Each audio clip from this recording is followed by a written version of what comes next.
Hello and welcome to the video tutorials for the teacher training at educationalpaths.com. If you haven't signed for this course yet, please do so at this address. If you have, then you know that I'm Alvaro, the course coordinator, and this is a video on exam preparation. Now, I have already mentioned this in the past, and you might have seen some resources. What is exam preparation? The first thing is that you, as a teacher, need to prepare yourself. At some point in your career, you're gonna be teaching students that are preparing for an exam, and that is almost guaranteed if you are in teaching English as a foreign language for long enough. It's almost a guarantee. At the beginning, it's a little bit more time consuming when regards to preparation, but then at the end you will see that many exams are very similar. Even though there are different examining boards, different levels, at the end any preparation that you do for exam prep for any student you will be able to use it in the future. Now the second thing also will be your students. Many of your students, if you teach in English as a foreign language, might like English as a foreign language, that might have chosen to learn English, but many of them will not. At the end of the day, English is the most valued international language, and people know that, and they kind of in a way forced to learn English. And that's something that we have to bear in mind when we are teaching English as a foreign language, especially for students who are preparing for an exam. They may be a little bit interested in improving their English, and that's good. We certainly need to do that. But what they're really interested is in preparing for the exam and passing the exam with a good grade. And this is what we need to make sure that they do, because at the end of the day, that's they're asking for our help on that respect specifically. Personally, I don't like much teaching to a test, but at the end of the day, we can just be swimming against the current all the time. So it's the way it is. At the same time, the good news is that most of these exams are very well set. That means that if a student is awarded a, say, B2 level in one exam, it's probably because his or her abilities are up to that level. That is we've been testing English levels for many years, and we're getting better and better at doing that.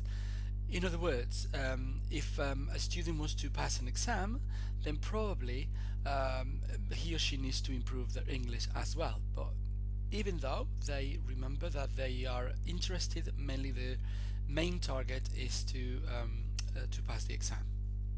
So how can we do that more specifically?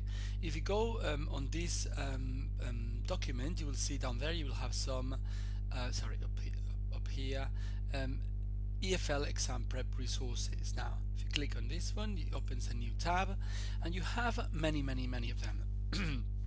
Now obviously any resource for teaching English could be listed here, but this is more specifically for exam, and you have many about just exams from different examining boards. You have general English level tests, because testing is interesting for students whether they want to take an exam or not. You have specific resources for listening, specific resources for speaking. For reading and writing, you have some of the above, because in all English exams they have some reading tasks, but you can easily create your own. You have written tasks, but you can easily create your own.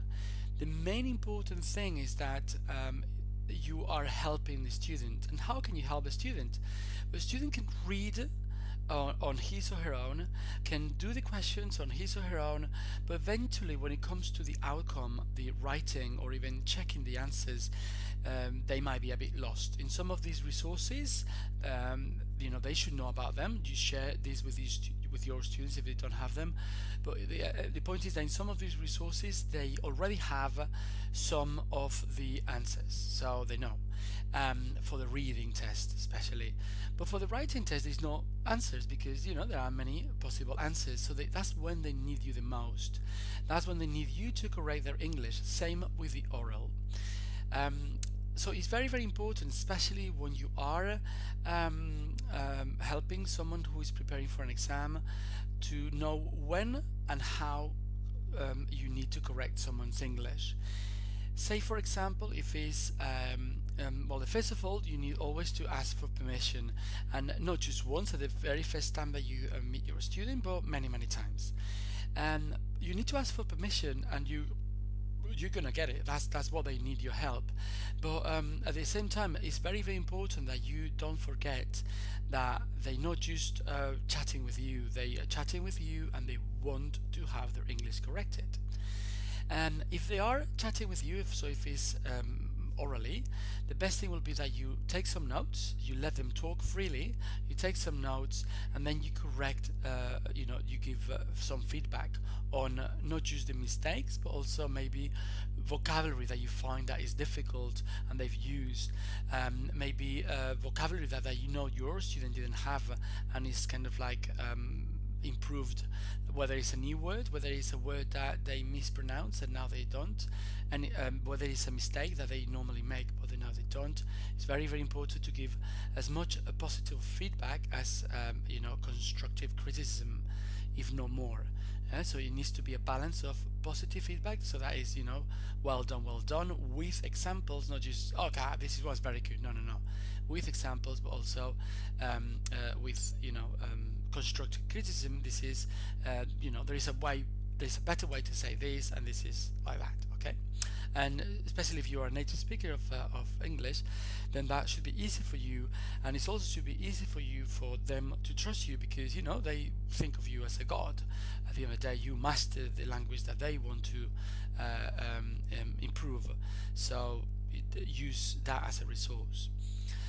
Obviously, reading and writing, there are unlimited resources, so you can use, if your student likes reading and writing, that would be ideal. If not, you have to encourage, maybe with long text, like a book. Any book will probably be good, magazines, newspapers, you name it.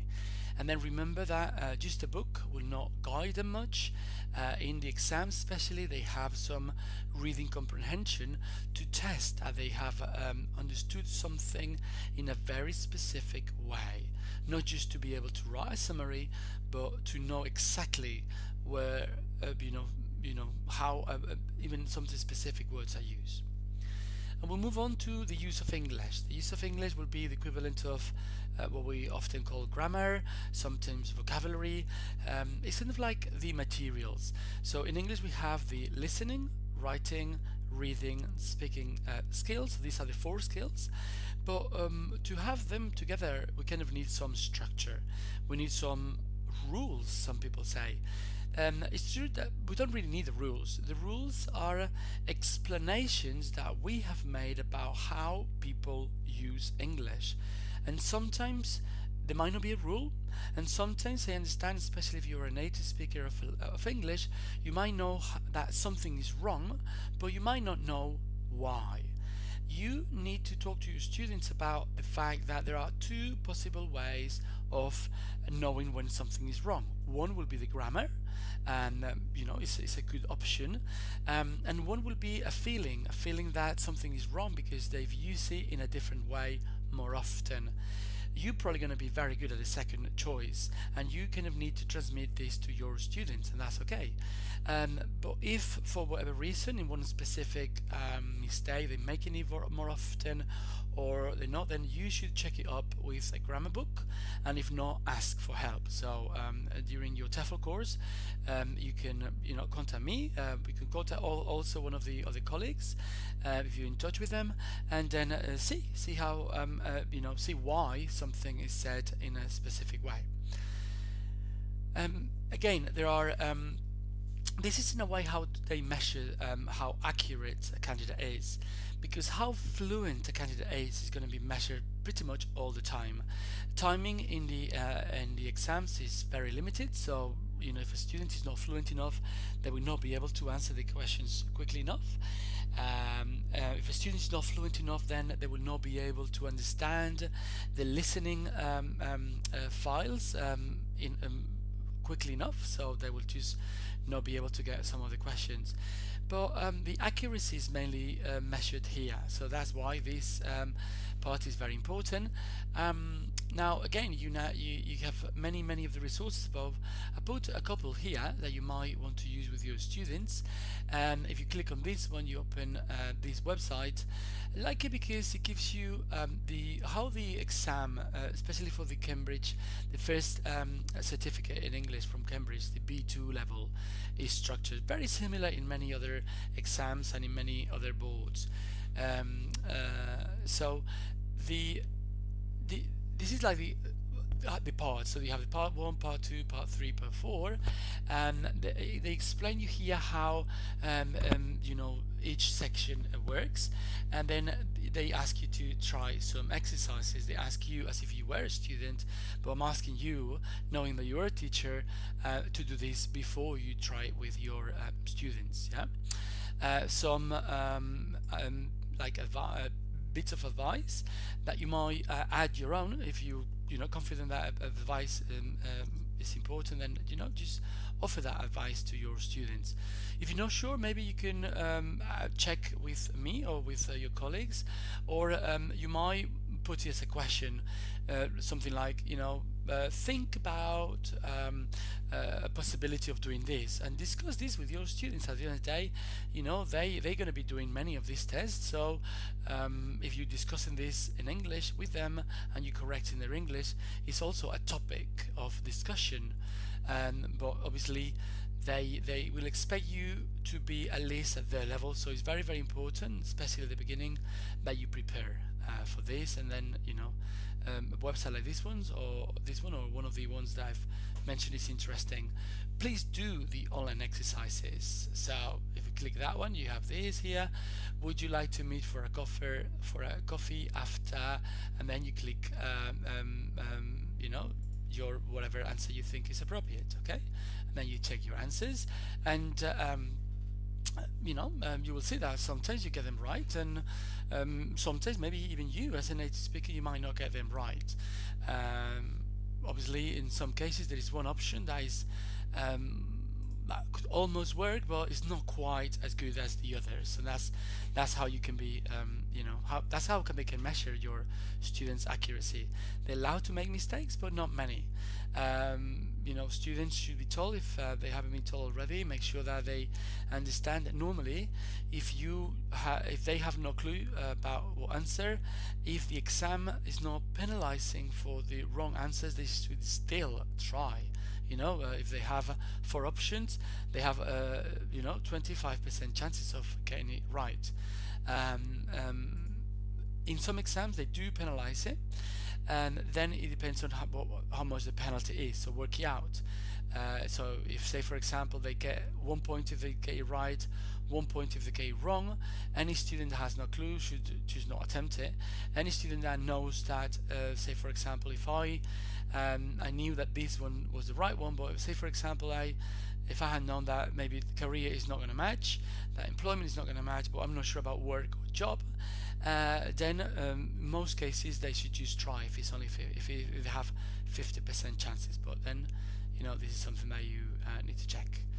And sometimes they give the scores, but they don't give the answers. Sometimes they give the scores, the right answer, which obviously by trying eventually they can find out. But they are giving some resources a hint. These are very good resources. This one, for example, doesn't give hints. Try to give a hint to your students if they don't know before you give them the answer. Okay. Well, that's all. That's all for this video now.